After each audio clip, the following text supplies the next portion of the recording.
Today is April 7, 2023. I'm Gabriele Fellows with the Museums of Lake County, and this is an oral history interview with Don Davidson. Don, thank you for being here today. Oh, thank you very much. So to get started, what can you tell us about your name? Were you named after anyone?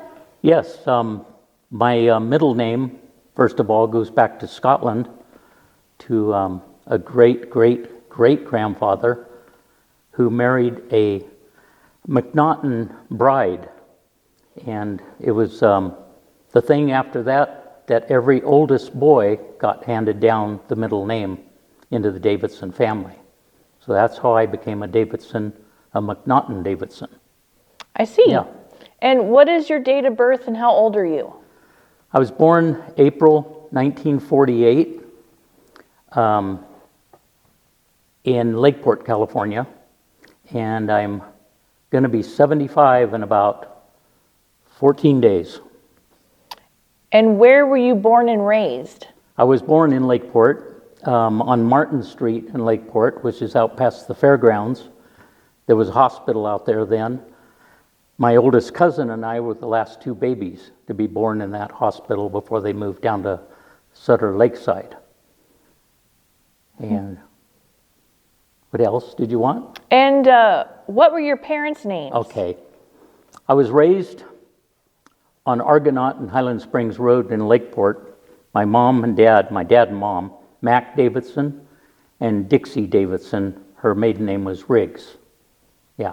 I was raised on a 43-acre walnut ranch. We had barns, and we had all kinds of livestock, cows, horses, chickens, geese, you name it. But we did have milk cows and things like that we counted on, and raised chickens too, and put fryers up every year for food, the staples back in those days, plus raising the big gardens. Did you get up early in the morning and milk the cows? You know what, Gabrielle, I learned early in life, when I was like 4 or 5 years old. I guess being the oldest boy, I think I wanted to please my parents. So I started milking the cow when I was probably 5, 6 years old. And I can remember sneaking out, especially on the weekends when we didn't go to school, and try to milk the cow and have the milk sitting in the separator room for my dad, just to surprise my parents. Yeah, so we did the milking, and I raised my own garden alongside my mom and dad's gardens, and it was a great time to grow up. It really was. And I need to say too that my parents brought my brother and I, my two brothers, up to work on the ranch, and they would give us a little bit here and there for our chores, but we learned how to work and have fun at it. And that's basically been my adventure through life. Work is work. Work can be hard, and I've worked hard all my life, but I've truly enjoyed it too.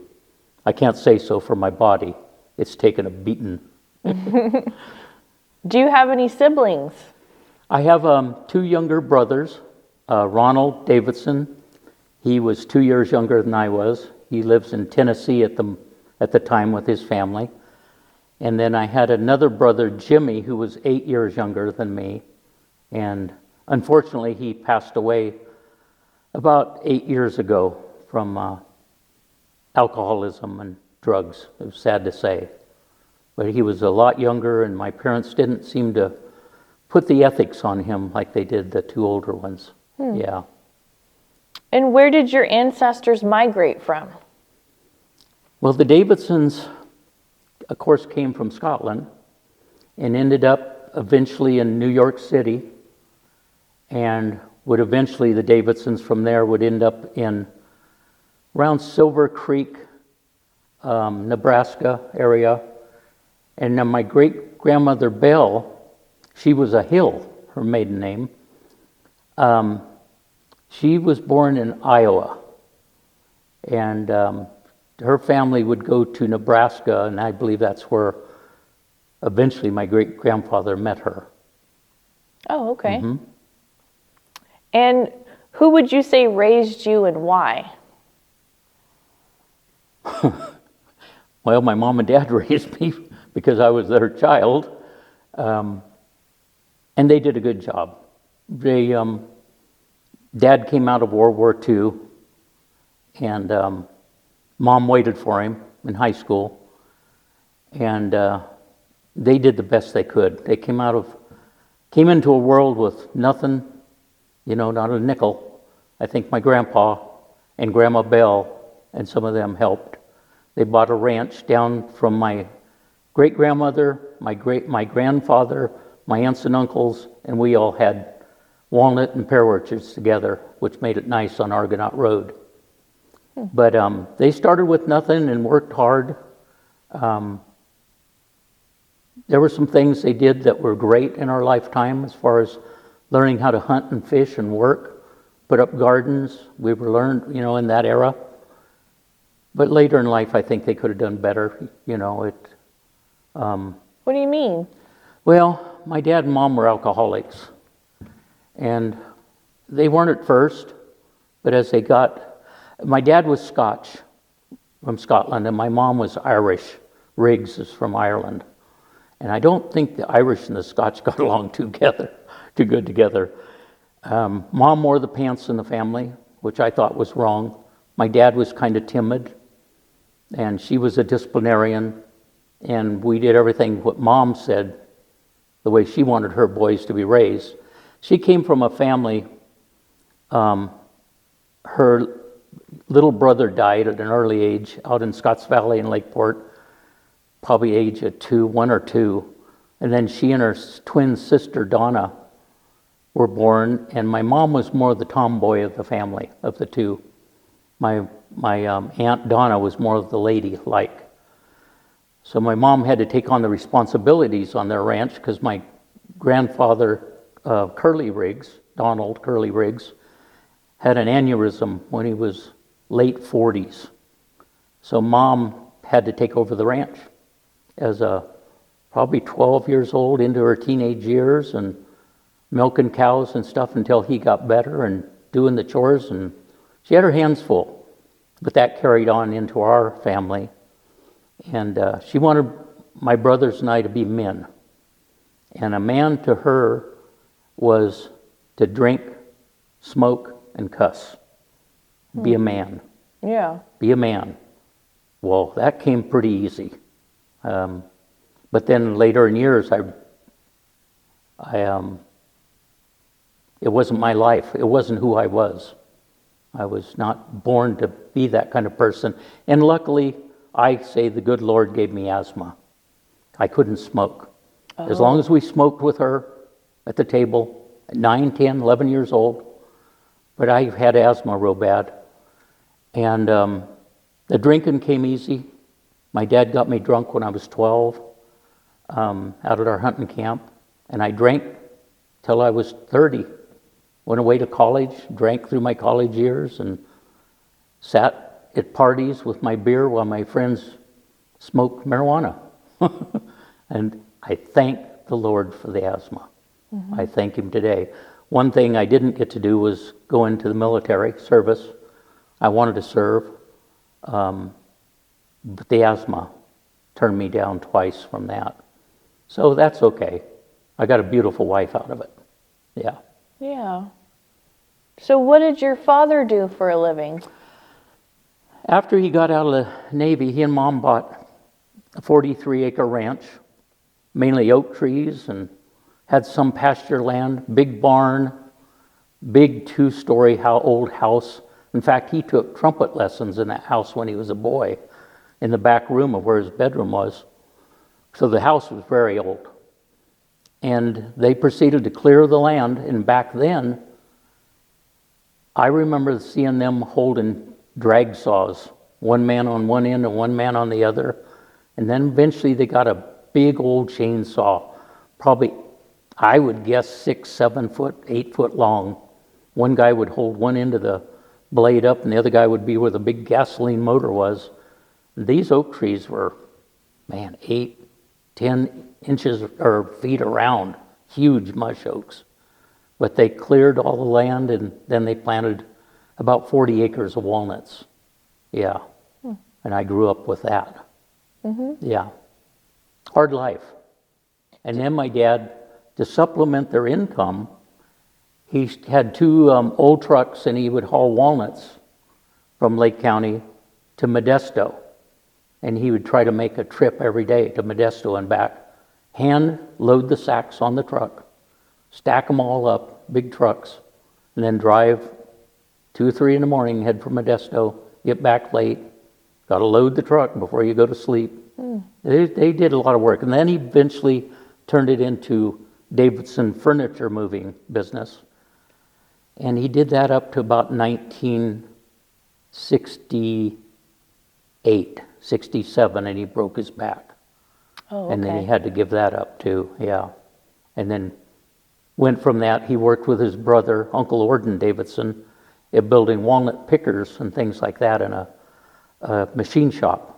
He got to help with his brother do lighter work and stuff.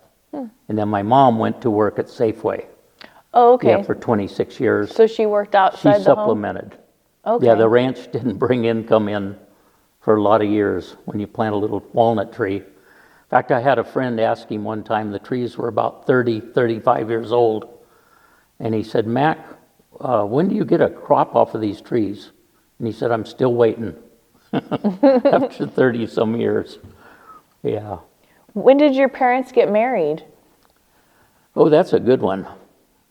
They got married September 15th, 1946 in Lakeport in the Presbyterian Church on Forbes Street. Oh, okay. Yeah, yeah. And what are some of your earliest memories from childhood? Well, I think I kind of went over that. It was a good way for young boys or young girls even to grow up on a ranch. It was good and hearty. You learned where food came from. You learned how to use the hills and the lake with your parents because all of that added up. They didn't have the big paying jobs that you have today and the big Safeway stores and all that. So they were just for supplements, you know. I think my best times were working for Grandma Belle down at her house. I would mow lawn, my grandpa's lawn, and then her driveway was about a quarter of a mile of rocky road. And I'd pull the lawnmower from my house on Argonaut Road a half a mile behind the bicycle to my grandpa's, and I'd mow his lawn and then go down a quarter mile to Grandma's, Belle's, and mow hers. And I'd get a silver dollar for each lawn. And then Grandma Belle, as I got older, I started working with her on her ranch, especially things that she couldn't do by then, pulling weeds. She loved flowers. She truly loved, I'm trying to think, iris. I'm glad I remember that. Oh. She loved iris, and they were beautiful. The only problem with iris plants, they don't bloom too long. Oh, yeah. Yeah. And then next to the iris plant, she had a big cactus garden, and I did not like pulling weeds in there. But she was always behind me, standing behind me with a cane saying, oh, be careful of that one there, you know. But boy, they had stickers on them. But I got to grow up with my mom and dad, my grandparents, my great-grandma, and then my grandpa, Clarence Davidson, her oldest son. He and Grandma Davidson would pick us boys up. They had a cabin in Fort Bragg. And they would just swing in on the ranch and say, hey, the boys want to go for a week to the cabin? And we'd grab an old Safeway paper bag and throw our clothes in, and away we'd go. So we were close with our families. My brother and I got to stay all night with Grandma Belle quite a few times. She was lonely. She was, I think she was widowed for 30, 35 years from Big Papa. But she was quite a lady. Stern, but loved her family. Truly loved her family. Yeah. Did you have a best friend as a kid? I did. I've still got him today, thankfully. His name is Dennis Lindeblad. He came to my 4-year-old birthday on Argonaut Road on the ranch. He and his brother. My mom and dad were good friends with his parents and their parents. And so today it continues on. But that was 70 years ago that He came to my Wow. birthday party.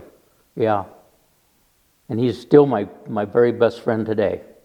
I mean, he's one of those kind of friends you have that you don't have to talk to every week. Maybe once a month, every 3 weeks, we call each other. And we're close, but we're not, maybe like girls aren't. Yeah. We're always there for each other. Neat. Yeah. Big Norwegian guy. Oh, About okay. 6'2", got fingers probably as big as my arms. Great big Norwegian. But he's been a pal forever. Yeah. And did you have any hobbies as a child? Had a lot of hobbies. Loved hunting and fishing, that's for sure. Got our first BB guns when we were probably 5 years old. Went up to pellet guns when we were probably 8 years old. 22s when we were 10. Did a lot of fishing with my mom and dad, especially on the lake here, catching catfish. That was always right around Grandma Belle's birthday in February is when we'd say the lake's ready, because it would start warming up and the fish would start coming into the tules and stuff. Loved to make model cars out of plastic model car kits and airplanes, and would tear them apart and make up my own. Hang the airplanes on strings in my bedroom like they were flying around. But then I got into 4-H. I loved it. Didn't at first when I was a kid because I didn't know what my mom was trying to get us into. But eventually I raised about 6 steers, different steers for the fairgrounds, for the fair, for 4-H auctions. Oh. And I was also in junior horseman at that time. Joined junior horseman about 1957, 1958. And was in that for 6, 7, 8 years. Really enjoyed that because our drill master was a teacher at the high school. So you had to make sure you followed instructions. Jerry Hendricks from Hendricks Road in Scotts Valley. The Hendricks families are a real old family out there. I got to know a lot of, being from Lakeport, lots of Kelseyville kids. We were on Argonaut Road, and we were in between Lakeport and Kelseyville. Oh, okay. A lot of, few from Lower Lake, some from Nice and the Upper Lake area, Bachelor Valley, but there were probably, I would say, 65 to 70 of us, boys and girls, equal. Yeah, today it's mostly all girls, and it's 10, 12, but it was great. It was a great time to grow up and get to know people through 4-H and junior horsemen. They're still my friends today. It goes on, yeah. Did you have any pets as a kid? My steers and my horses. I had 2 horses. Mainly my first horse I rode in junior horseman when I was real young was a pinto. His name was Cap, and he was a trained horse. We were lucky to get him. You could put 4 kids on his back with no reins on him or anything, and he'd take them for a ride.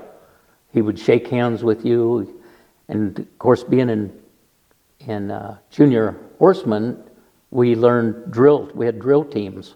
We had to learn different drills. We went to Santa Rosa, Sonoma County Fair, and put on drill team there one year. But he was just the kind of horse that kind of led me around. He was just a great. Then as you get older, you got to upgrade a little bit. Here I am getting older, and I got this pinto. So I bought a black Arabian horse from Gessner Green, Judy Green in Scotts Valley, the Green Ranch.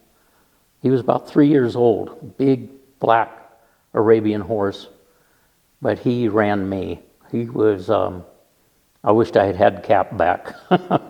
We got along. He was good hunting horse, strong, but he was just too young.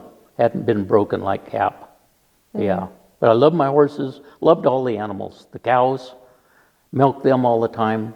One was called Knock Knee, and the other one was Nellie Bell, and you just got to know your animals, Plus dogs, lots of hunting dogs, and Mom had to have her cats, Any favorites would probably be more of the dogs and the horses because they had a personality.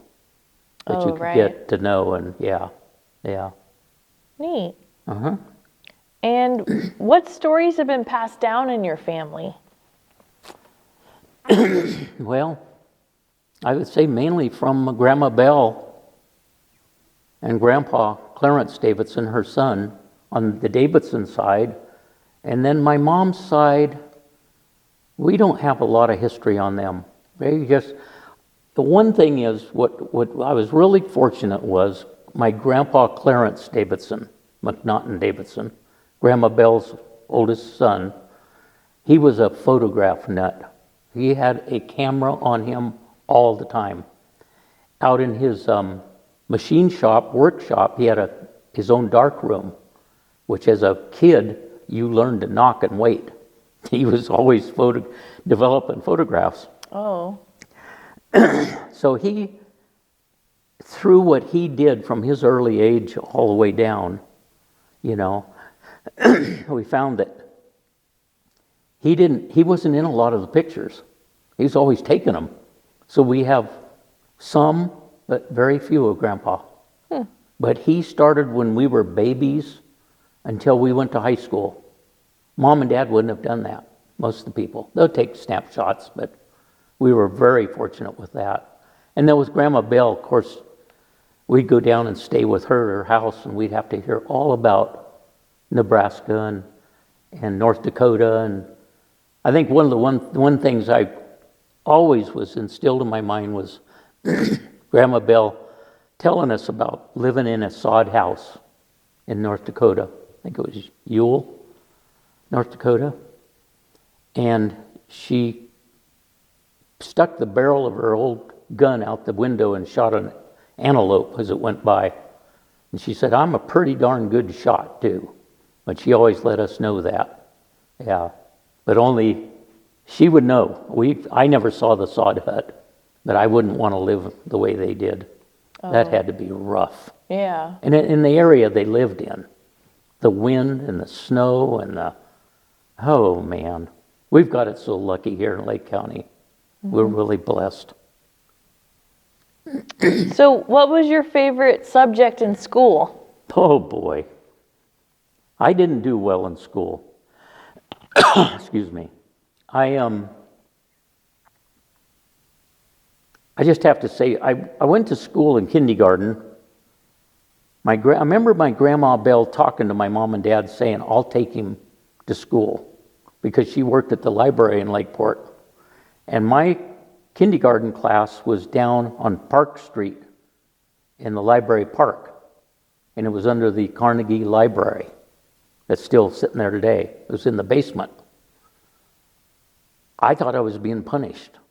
I didn't know. My mom and dad didn't get me ready for school. I had no idea. And I went, and Grandma Belle would drop me off every day up on Main Street, and I'd walk down a block to the school. And then she'd go on to work at the library. And I didn't do well in school. I'd rather be on the ranch. We learned to work early, but I just never got that support from my mom and dad. Dad barely made it through. He didn't make it through high school if it hadn't been for the Navy. Got his diploma from the Navy. My mom was sharp. She worked at Safeway, couldn't work. She went to Sacramento and was the head of her class on office machines and typing, but I didn't have that. Go through grammar school, just coast away. I had lots of friends. Love my friends, and teachers, but nobody really took an interest in what I was doing. So I went through the 6th and 7th grade when they were diagramming sentences and all that. I missed it all. So then I get into my freshman year of high school. There's nothing to be very proud of, but it's me. My first report card as a freshman, I had 5 D's and 1 C. And I was very proud of that C. But my mom and dad and the principal weren't. And so I got a talking to. The principal brought me in. And over the years, I picked up my grades. I learned how to study on my own. And nobody else can help me. And struggled. I was lucky to get all C's, and then I got some B's toward my junior year. And then got into my late junior year, got right to the end of the junior year. They were going to pick the student body council for the next year. And somebody said to me, one of my friends said, why don't you run against that guy that's running?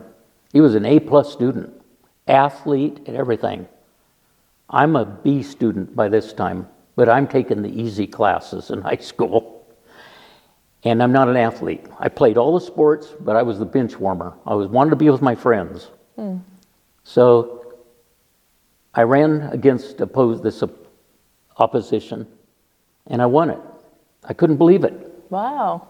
I mean, I was on the tractor one day out in the walnut orchard discing for my dad, and I'm thinking, why are you going to run for this? I know nothing. Well, it was that I like people, and it finally paid off. I guess they liked me or they wouldn't have voted for me, because they didn't vote for me because of my intelligence. They really didn't. Went on to college for 3.5 years, got all my English done. I hated it, but I got it finished, and then dropped out after 3.5 years when the service didn't want me, and fell in love, got married. Wished I'd have completed my education, but I didn't. But it was a struggle. Every class I took in college was hard. What's your wife's name? My wife's name is Mickey. And how long have you been married? We've been married for 52 years. We got Wow. married June the 21st, 1970. She chased me at college until she said I caught her. And it was true, she did. And I fortunately married a lady. My mother-in-law, Phyllis May Welsh, her mom, I always called her the Lady of Ladies. And she brought my wife up perfectly. Sorry about that. It's okay. She means a lot to me. Is she still around or did... Yep, Okay. she's my best friend. Oh. Yeah. I don't know why. Yeah. Yeah. And then the next thing you were going to ask, I might as well throw this in now. I'll probably cry then too. You asked me, what's the most exciting thing that's happened in your lifetime? And I have to repeat it to you. When I was about 29 years old, I was doing great. Had a beautiful wife, 2 beautiful little boys. Lived on the ranch, had our mobile home, new mobile home furnished. We'd bought in a business, started in a concrete precast business in Kelseyville, making good money. And I got this emptiness in my heart. And I didn't know it was my soul. So for 1.5 years, I decided, well, my Grandpa Davidson and Grandma Belle, the Davidsons, went to church. My mom and dad, or my mom's side of the family, were cussers, smokers, and drinkers. So I thought, well, maybe I'll go to church and see what they were seeing. Went to church for 4 or 5 months and quit. I didn't know what I was looking for. Just had this emptiness. Then my Uncle Orton Davidson invited me to a Bible study in Buckingham, and went to it for 3 weeks. They were in the book of Revelation. I didn't even know where the book of Genesis was. I know nothing. So I quit. But then I got invited about 3-4 months later, this is over 1 year now, by an older couple that I went to the Bible study on. They remembered me. And they came into our place of work, and they said, we were just thinking about you. We're going to invite a pastor over, Pastor Wayne Scott from the Free Church in Ukiah, this next Sunday to speak in the Lions Club building on Siler Lane in Kelseyville. We just thought maybe you'd like to come. And I said, yeah. I don't know why I said that. Thankfully I did. That morning I went, January the 22nd, 1978. My oldest son, Danny, 4.5 years old, he wanted to go with Daddy. So Mom Mickey cooked us breakfast and got us on our way, and great people. There's only less than 30 people there. Cold block building. The Lions had had a party the night before, so it smelled like a party.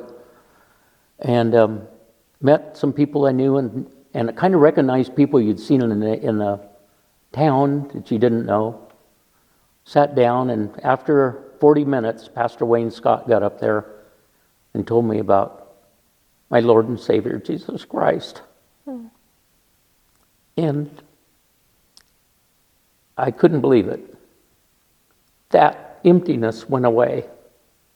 I got up. I was hoping he'd do, I didn't know then, an altar call where he'd come forward and say, yeah, but he didn't. I told him years later what he'd done. So Mickey and I have been charter members for 45 years of Grace Evangelical Free Church in Kelseyville. We started as Kelseyville Free Church back in the Lions Club building 45 years ago. And it's thriving. We built a church, set it up for God to reach the children in our community. Someplace for them to go to learn the truth and to learn ethics and to learn who God is. And I got to say today, not just me, I mean, there's lots of people serving, bringing hundreds of these kids in all summer long, vacation Bible schools and different stuff, and bringing their friends. I didn't have that in my lifetime. I didn't go to church. My mom and dad weren't church people. But at the age of 30, and fortunately, my wife came 2 months later. Yeah. So it's been 44, 45 years for both of us. Yeah. So you have 2 children? 2 boys, Danny and Andy. And Danny's a McNaughton, the firstborn son to a McNaughton. He lives in Wasilla, Alaska right now with his wife Jennifer. My granddaughter Gracie and her husband Terrell, I think's his last name. They have a baby. My second great grandson, Grady Terrell. Yeah. And they're doing well up there. Why they moved to Alaska, I have no idea. After all, the family came from Nebraska and North Dakota to Lake County, and then they took off for cold country again. And then my other son, Andy, his name's Andrew Warren Welsh. He's named after his grandpa and Mickey's dad, my father-in-law. He's 47 years old, and he is a deputy sheriff here in Lake County for 26, almost 27 years now. He's spent the last 6 years or so out on the lake. He runs the lake patrol, all the boats. Oh. And I'm very proud of him. But Danny goes to church, his whole family in Alaska, and Andy walked away when he was in his teenage years. So I pray for him every day. He decided to walk the world, and he's, gone through it with wives and hard times with his children and stuff, but it'll happen. Yeah. It'll happen. I love them both. Yeah. So you have grandkids and great-grandkids, Yeah, I have 5 grandkids. Love them all dearly. And I have 2 great-grandkids. Yeah. Wow. Yeah, one by Andy and one by Danny's side, yeah. Do you spend a lot of time with them? Well, we did spend a lot until they went to Alaska. We're flying up in 2 weeks to go up and spend a week or so, because Danny, this is April. Danny, April 3rd, turned 50. Garrett, my grandson, Danny's oldest boy, Garrett McNaughton Davidson, turns 23 in 2 days. And then I'll turn 75 April the 24th. So we're going to fly up and have a birthday party. Oh, neat. Yeah. Look forward to that. Yeah. So talk about the jobs you've had in your life. What was your first job ever, and what other careers have you had? Well, of course, we grew up working on the ranch, and then we ended up down at Grandpa's house mowing lawns. And then as I got more than 10 years old, 11 years old, we started changing sprinkler pipes. They didn't have the irrigation they have today. We had to put out these long pieces of aluminum pipes with sprinklers on them. And of course we disked orchards, and at early ages my dad trusted me on a tractor with a disc behind it. Then I started working for Grandma Belle, and then my neighbors started seeing me when I was around 12, 13 years old. Ike and Lucille Hill, which aren't Hills of my grandmother, great-grandma. She didn't come from that side of the Hill family. She always told me that. I started working on his ranch for him, disking and pruning and taking smudge pots out of the orchard during the summer and irrigate everything, whatever.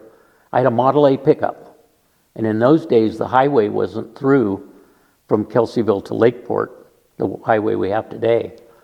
So we could run from ranch to ranch with the Model A pickup, to get to the next neighbor's house. I could drive from Argonaut Road or the airport, where Lamson Airport is, all the way to Findlay without really, maybe cross one road.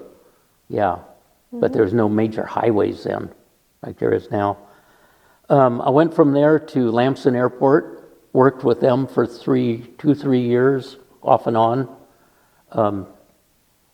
Being there, my two bosses, Don and Dee Lamson, their father built the airport. Boy, my dad was a kid when they did it, but it was graveled for many years until they finally paved it.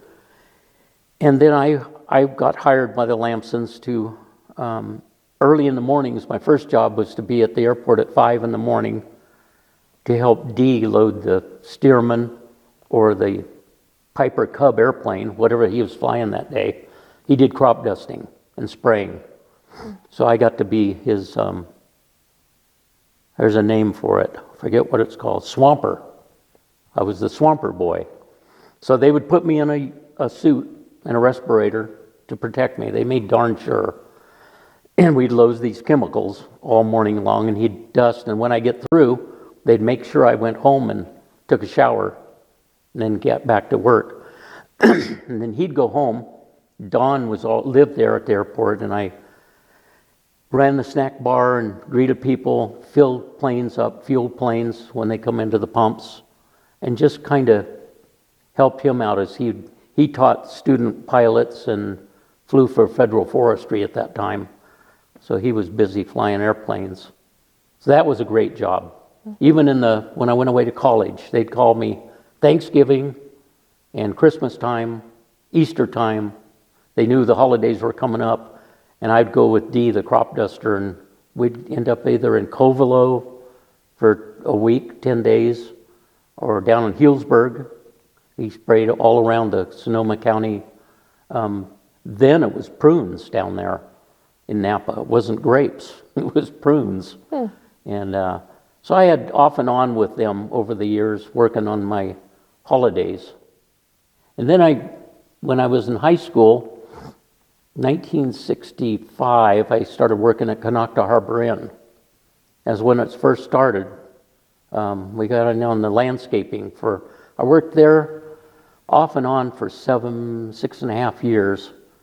Oh, wow. I got into college, and I would work there in the summers, and they would let me work all summer so I could stay in school. My mom and dad couldn't afford it.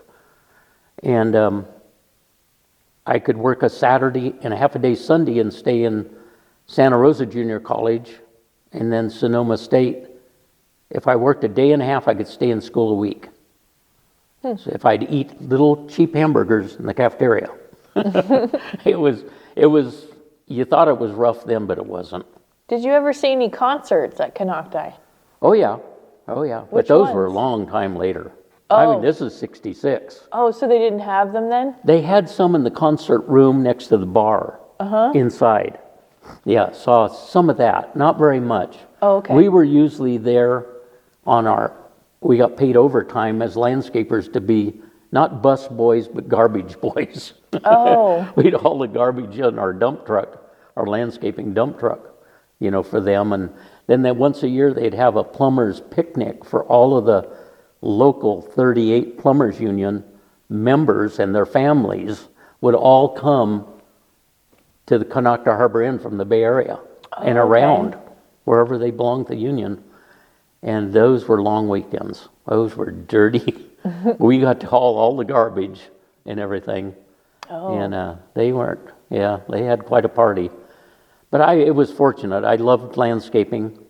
I always said the landscaping at Conocta Harbor Inn was, if you planted a tree and they said, right here is where we want everything planted, you would start digging, and as soon as you got down 6-8 inches, you would hit a boulder. So you moved over a little bit, and you try to go down, and eventually it was trying to get between a hole big enough between somewhere.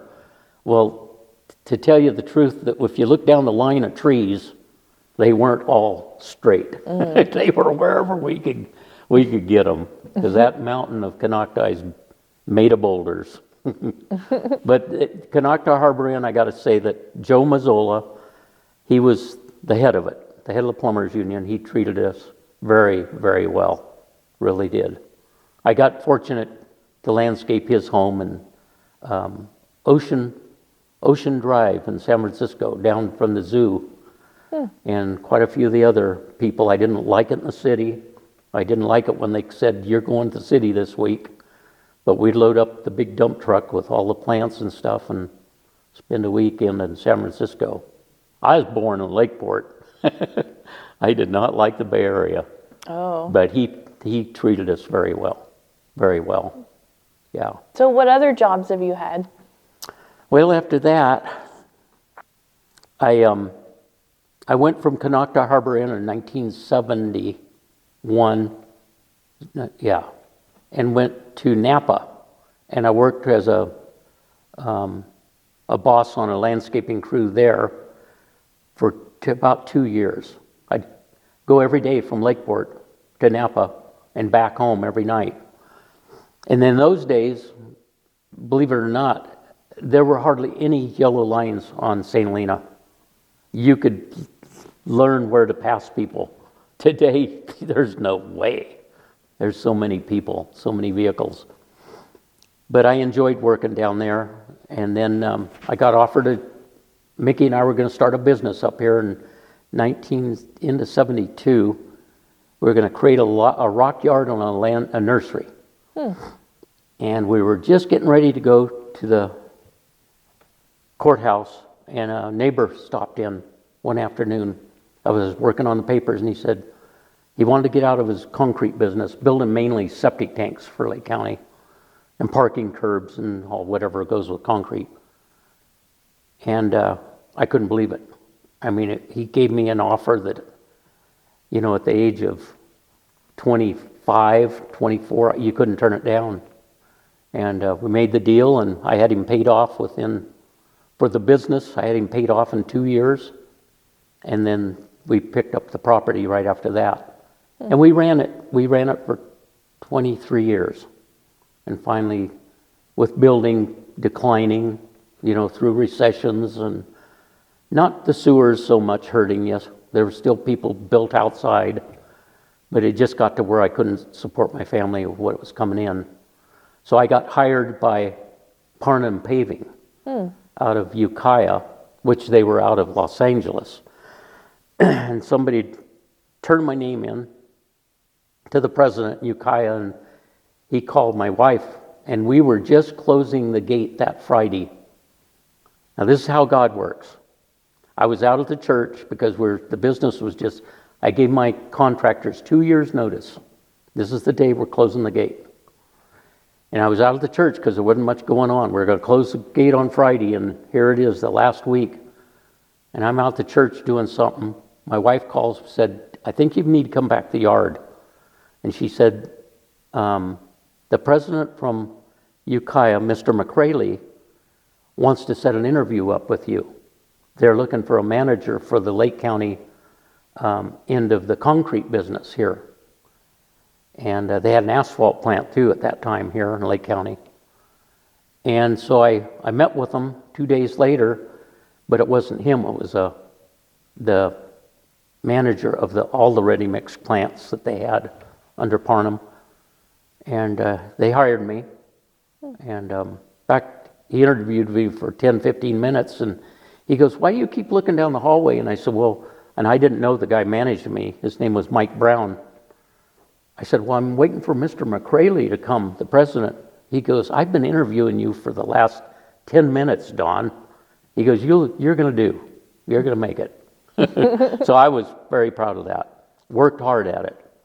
I had some obstacles to overcome because you're dealing with union truck drivers and also union operators of the backhoes and the loaders and the plants and everything. Everybody's in the union but me. I'm just a manager. And I'm walking into your little world, your big world, as a little guy. And they'd already had their minds made up of who was going to be sitting in that chair, and it wasn't me. It didn't take me long. In fact, I'm best friends with all of them. I did a funeral service down here in Lower Lake, right down the road here, in the hall, red brick hall or whatever it was. The guy that fought me the most back in those days was their head ready mix driver. He was 6'6", about 270 pounds, and he thought he was supposed to be sitting in my seat. And for a year, I was very nice to him, and I could understand how he was hurt, but I finally brought him in one night. He was washing out his ready mix truck under the plant, got him on the radio and said, Carl, when you park your truck, come on in. We need to talk. And I sat him down, had a nice talk with him. 3-4 months later, he called me up Christmas morning. And he said, Don, my dad just died. I said, really? He said, yeah. His name was Carl Hutchinson. He said, my mom and my brother are down at Red Bud Hospital, where he died just a while ago. And I was wondering if maybe you could do his funeral service. I said, Carl, I go to church. I'm not a pastor. I trust you. I want you to. So I came down, raining cats and dogs down here. Never forget it. I got my notes all wet, just running from my pickup to the brick hall, full of contractors, union people, all of, everybody that did construction work and everything. It was packed. My first service I ever did. And when I got through, one of the guys that's lived down here forever came up to me and he goes, Don, thinking about starting a church, and you're going to be our pastor. And I said, oh, please don't. Please don't. But since then, I've done 16 or 17. I'm kind of fading out of it now because of my age.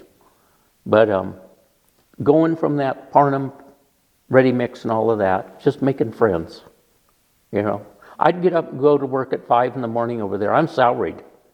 I'd get home at 6, 7 at night. I didn't care. I was with my guys. And we did good until we got bought out by Granite Construction. Oh. And I spent about 6 years with them, with Parnham. And then Granite came in and you became a number. There's no personal thing about it. They're in the stock market and everything. And Right. they finally, and they bought it at a downtime. They bought it at a crazy time. And so they let about 6, 8 of us managers go. And I went over to the office and talked with their president then. He said, I'm sorry, Don. And I said, you know what? I was in business for 23 years. And that was the worst thing I ever had to do, was let people go. He said, we're always looking for people. We've never had to go through this. So that was good. We ended up with a good note there. So I went from there and Mickey and I built a mini storage over the next 15 years or so. Oh, okay. And it's all built and paid for, and we're doing good at 75. Finally can sit back a little bit, but I'm still working out at the church, yard work, repairing the buildings or whatever needs to be done. I just enjoy that. Just enjoy that. And working a little bit at the mini storage. Thankfully, my wife's taken that over. Yeah. So you're the great-grandson of Belle Davidson. Talk about who she was and how she was involved with the Courthouse Museum.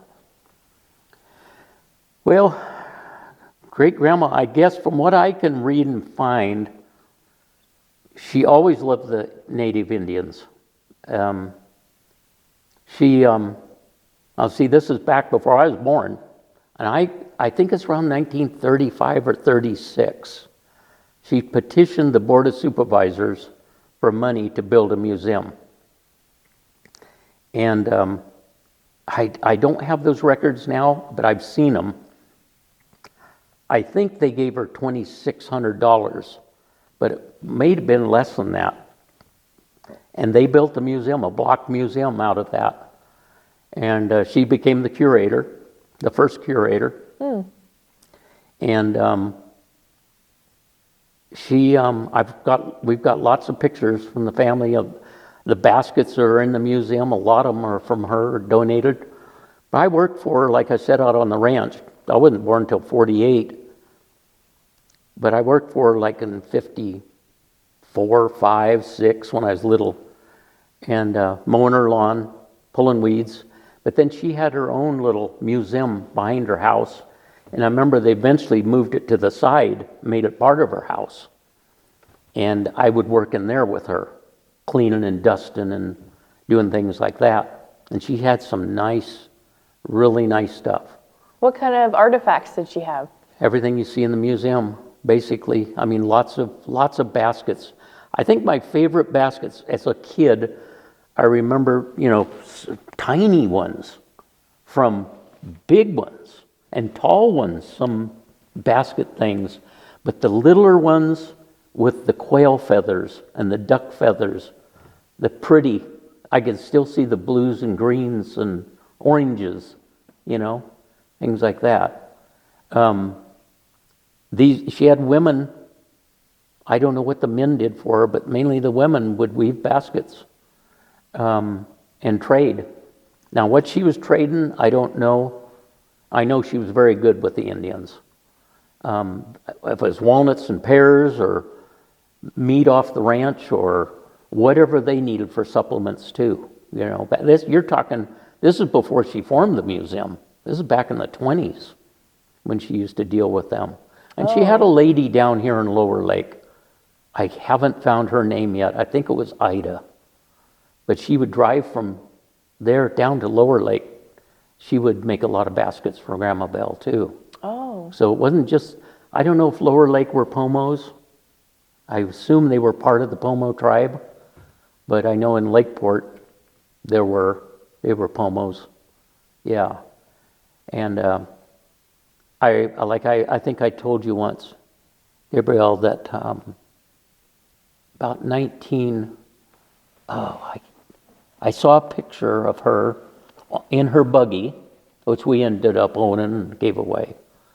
Her buggy with one horse. She's by Finley, left her ranch and was going down Stone Drive to go down to the rancheria. And there's a little old man standing down to her right. She's looking down and talking to him, holding the reins. His name was Louis. That's all I know. And he was sitting there with a T-shirt on, and that's it. And it had holes all through it. And he was sitting there, she said on the back of the picture, he was sitting there squishing mud between his toes as she was talking to him. Yeah. I mean, way back when they just wore a T-shirt. These are poor Indians. Mm-hmm. But she had something to offer them, that they needed for their... And they did. They treated her very well. The Pomo Indians did. Now, I don't know if in Nebraska and North Dakota, probably not, because they ended up in Nebraska, if she dealt with the Indians there or not. I've never seen any history on that. Yeah. But she just had a love for them. Yeah. I went to school with lots of Indian kids. But it was sad. I had 2 friends of mine. One just passed away. Indian brothers, friends, that graduated with me from high school. Most of them didn't make it to freshman year. Most of them dropped out around 7th, 8th grade, or their freshman. Some would make it to their sophomore year, but very few made it through high school and would end up back on the reservation, following their tribe, yeah. Yeah. Was Belle always interested in history? Apparently so. I mean, this is where I get my history from, was handed down from her, you know. Yeah. Her husband, did you have any questions on him, on James? Oh, tell me about him. Well, that's part of this history, and I'm going to leave you a lot of stuff to read, history stuff. He was born in Washington, D.C. His father came from Glasgow, Scotland, and that's where the family generated from, to New York, and then they spread it out from New York, mainly toward Nebraska eventually. And he, just information, he didn't live a long time. He died in I think he's 53. He died in Lakeport. But he was his dad was a preacher, but he wasn't. And he went off on, I forget how young he was when he left, but he rode horses for different cattle company. And Theodore Roosevelt was one of the spreads he rode for. And the Maltese Falcon, I think, was his trade. Oh. Yeah.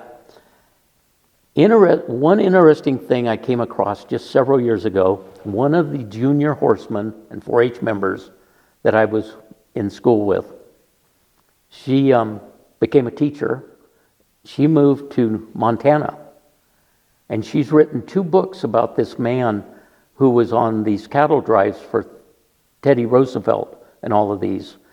And he was the cook in the chuck wagon. But it was so interesting, she wrote 2 books. She got a prize for writing this history on this guy, whatever writers get for a prize. And he was good friends with my grandpa, my great-grandpa. He would take charcoal out of the fire and write picture scenes on the chuck wagon. He was an artist. And I got a book 5-6 years ago from my friend out in Montana, but she never knew about my great-grandpa, that he was one of his friends. Yeah.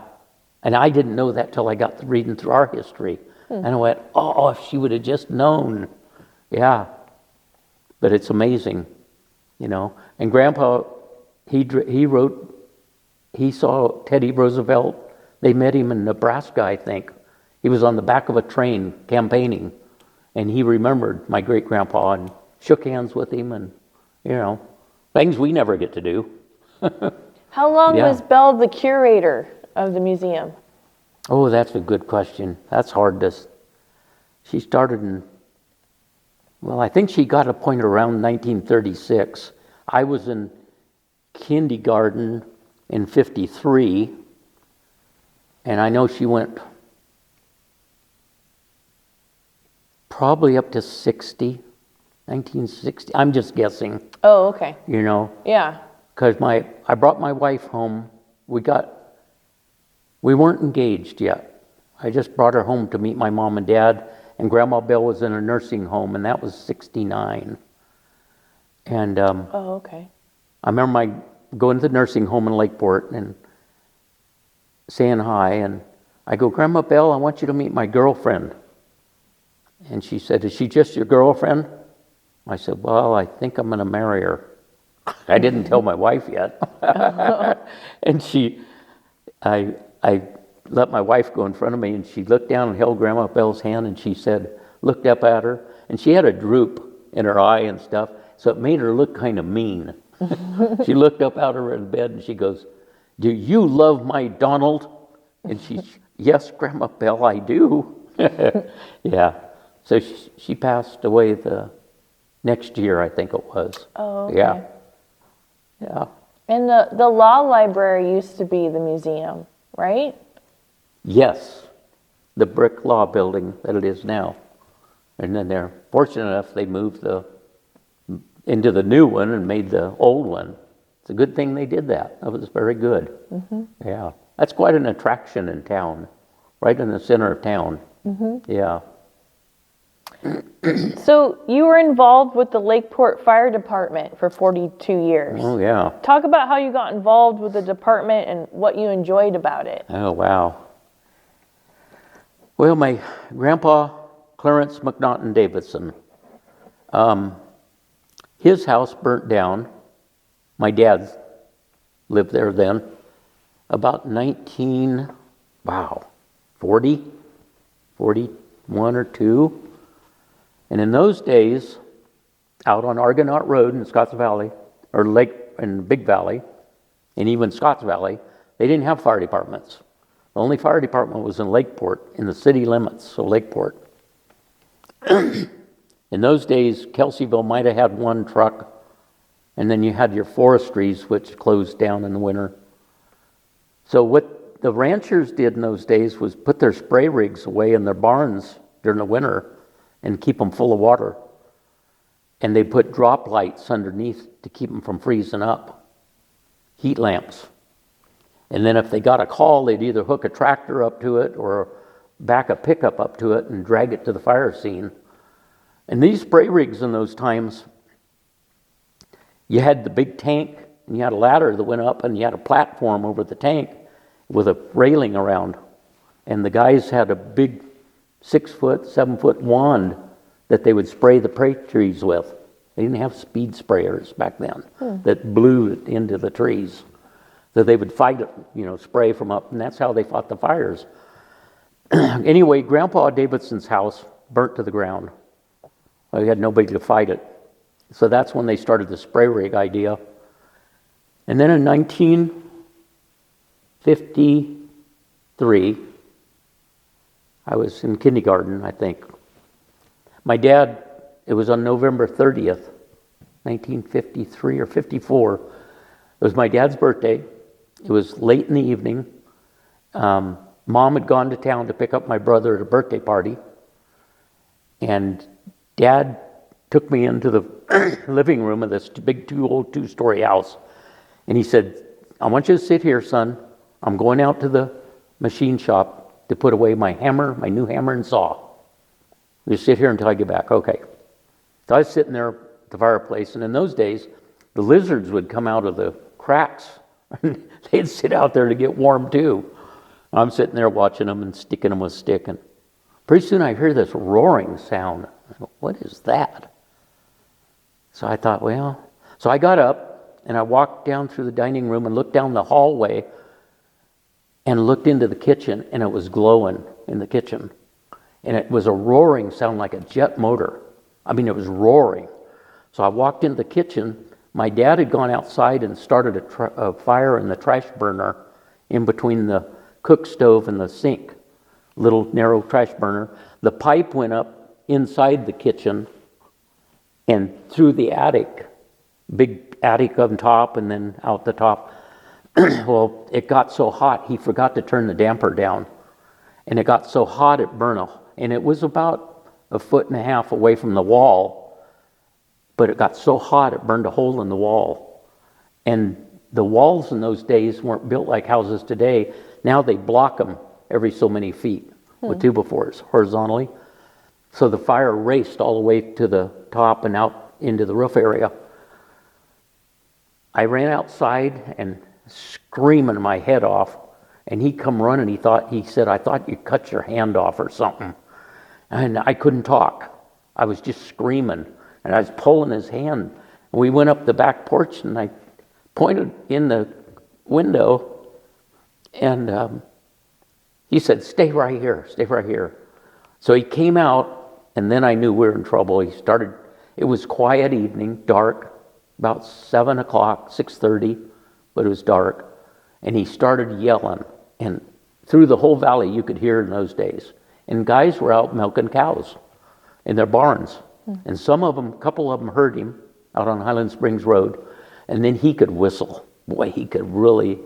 And so he said, son, run across the orchard through the creek and go over to the neighbor's house and stay there. And I remember running across the orchard and looking back, and it was dark. And so then I took off running, and I ended up on my face. I'd hit a barbed wire fence in the dark, and somehow I ended up on the other side of it. And when I got up, I could see red lights flashing.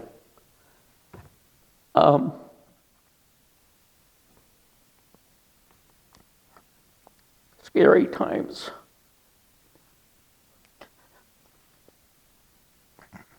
We had, I think, 4 spray rigs show up from neighbors. Dad called fire department in Lakeport. No, we can't come. They said, you got to go to Cobb Fire Station. This was November 30th. Cobb shut down for the forestry. So they said, you got to call Middletown Forestry. Well, what are you going to do from Middletown to here? No roads. Mm-hmm. Earl Fuqua was the fire chief. And he said, send 1 truck and 3 men. Well, that did away with their insurance as soon as they crossed the line. Mm. They saved the house from the bottom story up, but the top story was completely gone. Oh. I don't know why it hurts so much now. But anyway, I remember my Sunday school teacher holding me, told me it was going to be all right. And I need to try to finish this. We moved in with Grandpa and Grandma down the road while they rebuilt the house. Mm. The next day, our neighbor, Wilford Cubby, brought 3 men over, and they started tearing the top story off the house. Neighbors. It took them quite a few months to build the house. They decided to save the downstairs. And we lived with Grandpa and Grandpa for 6-7 months, which was great. We didn't care, we were kids. And so then to start the fire department, my grandpa, Clarence Davidson, and my great uncle, Merv Nevins in Scotts Valley, married into my mom's side of the family, the Riggses. They got together, and one of the Cubbies too, and they went to Board of Supervisors, and they formed a district, the Scotts Valley area and all the Big Valley area. And the supervisors voted for it and started a tax structure for just those 2 areas. So now my grandpa and 4 other guys are district directors. So they go to Lakeport City Council. They say, hey, we've got a deal to make. You know, and they told them about the fires. They say, how about we go in half and half? All the paid men, all the equipment you got, if we buy any more equipment, we'll pay half and you pay half. And that started about 1955, 56. My grandpa was a director for probably 10 years, maybe. My dad became a fireman after the war, you know, after his house burnt down. He was on the fire department for maybe 10 years. Then I joined the fire department in 1969 when I was in college. I'd turned 21. You had to be 21 to be on it. In those days, there were 48 men on the Lakeport Fire Department, and they usually have a list, 6, 7, 8 guys waiting to get on. It's a volunteer fire department. They eventually hired 1 chief, paid. One time he wasn't paid, and they hired an engineer, a repairman. And so I was on it for 16 years until one morning I hurt my back real bad at the concrete business, fell off a truck. My wife had taken me to Canada to have back injections, and one morning we had plectrons then, radios we put on our dresser, and it went off about 1 in the morning, and I couldn't get out of bed. I'd always jump to my feet, and I had a truck in Findlay. That was my fire truck. And I got to drive it to Lakeport every time, and then I had another guy out there to help me. And finally, after 16 years, I went to the chief, and in fact, I served under Earl Fuqua. He was my first fire chief that came and fought our fire. And the next fire chief was Don Davidson, great fire chief. And I said, Don, I just can't do it. I said, I am so afraid that if I get in a fire, go in with the guys, and I can't hold up my end of the duty. I might get somebody hurt or killed. And he tried to talk me into staying. There were three of us, three Dons on the fire department. They called us the three Dons. And this is before I became a Christian. I was a drinker. We'd go to the bars after fire meetings and drills and whatever. Anyway, I got asked by Bill Morrison, who lived in Findlay on Stone Drive. He said, I'm thinking about getting off as a director, Don. He'd been on there for years. And he said, I'd like to see, would you like to fill in? And so I did. And I put in, I quit after 42 years. Yeah, that's counting volunteer, and the rest of it was director. Yeah, kind of a family thing. My oldest son, Danny, he spent 5 years on it till he moved away. Oh, okay. And stuff, yeah.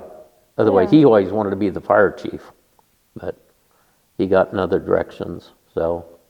So how would you describe your personality?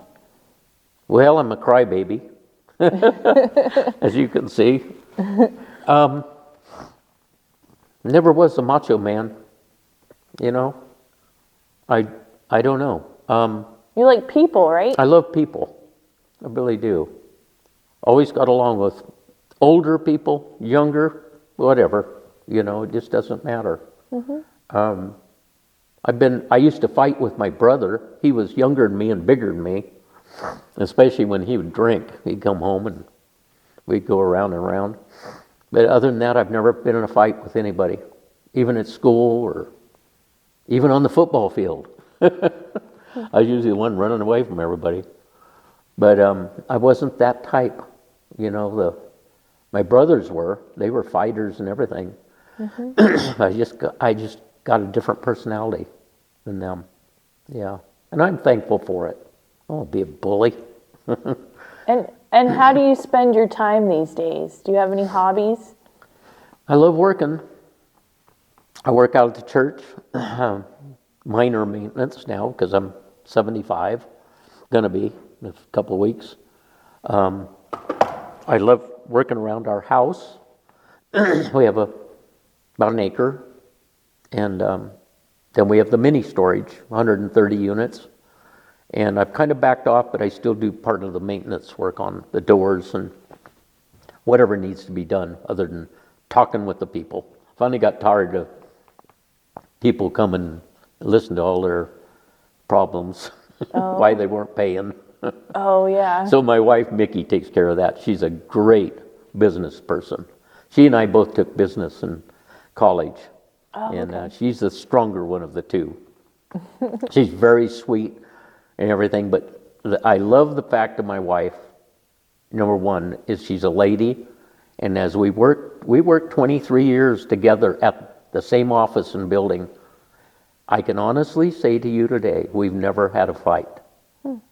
I've had my quiet times, and she'll go, what's going on? But she just isn't that type of person. She would always come to me, and she still does to this day, at the mini storage, but back in the concrete business, say, hey, I've got a list of people here that are late. I'd go over them, and I said, well, give these 2 more weeks, or whatever. And she'd come back and go, well, here's the list, now go get them. And she does it in a nice way, but she knows how to be firm. She always said, you'd give the store away. And I would. But we just work together good that way. Yeah. And what would you describe as the best day of your life? I already told you that a minute ago. That was receiving my Lord and Savior Jesus Christ.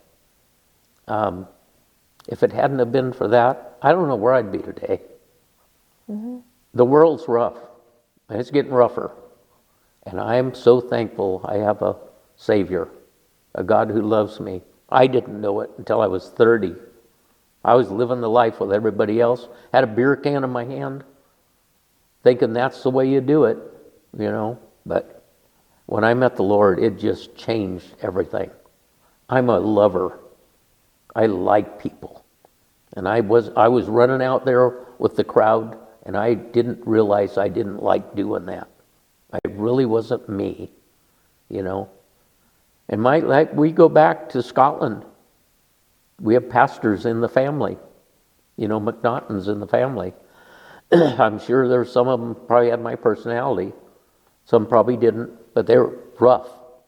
I mean, cowboys running rough. I can't imagine not swearing once or twice during the day at your horse or whatever, or a cow. But the next one would be marrying my wife. And then my children are number 2. But God's number 1. So what's the best advice you could give future generations? Get to know the Lord. Get to know the Lord as soon as you can. It'll put peace in your life. It'll give you a reason, you know. Today, we're not celebrating it, I'm not. But today's the day that Christ went to the cross. Today's Friday. And so we're going to celebrate now through the weekend. On Sunday's the day he rose from the grave. And praise him. Praise God for that. Nothing I did. It's everything he did. He put that emptiness in me. I did not know him. I didn't go to Sunday school or church or nothing. I was raised with a can of beer and I could cuss. And my mom brought us up. She didn't know any different.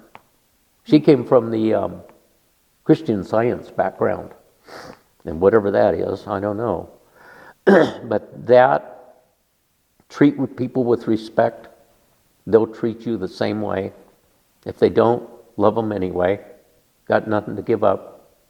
And don't marry the first girl that comes along. I dated 3 girls through high school.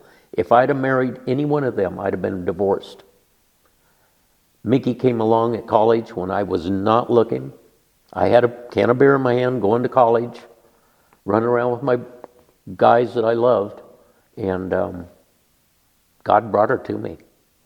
It just had to be that way. I was not looking. Yeah. So don't hurry into marriage. That's my other best advice. Yeah.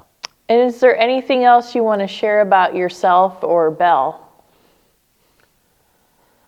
Well, I'll tell you, I'm very fortunate to have her in my life.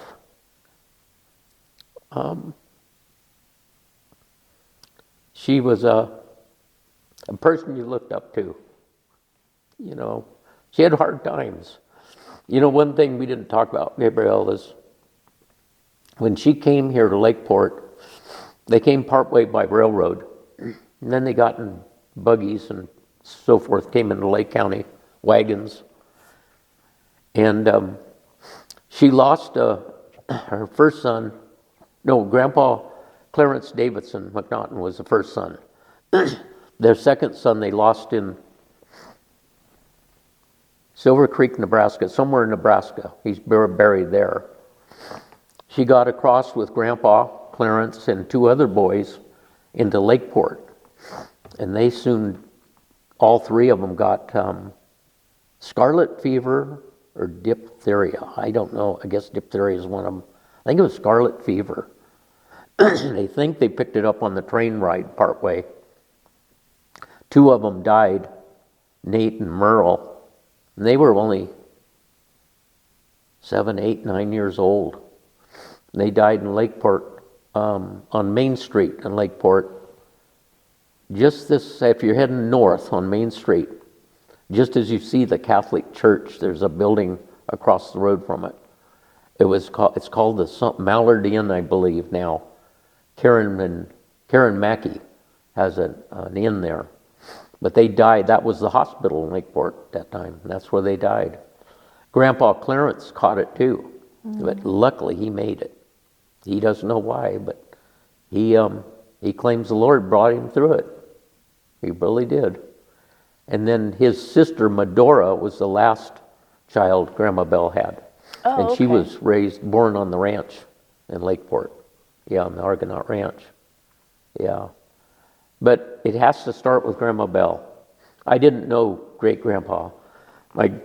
Her husband, Mac McNaughton, my dad only knew him. I think my dad was like 9 or 10 when he passed away.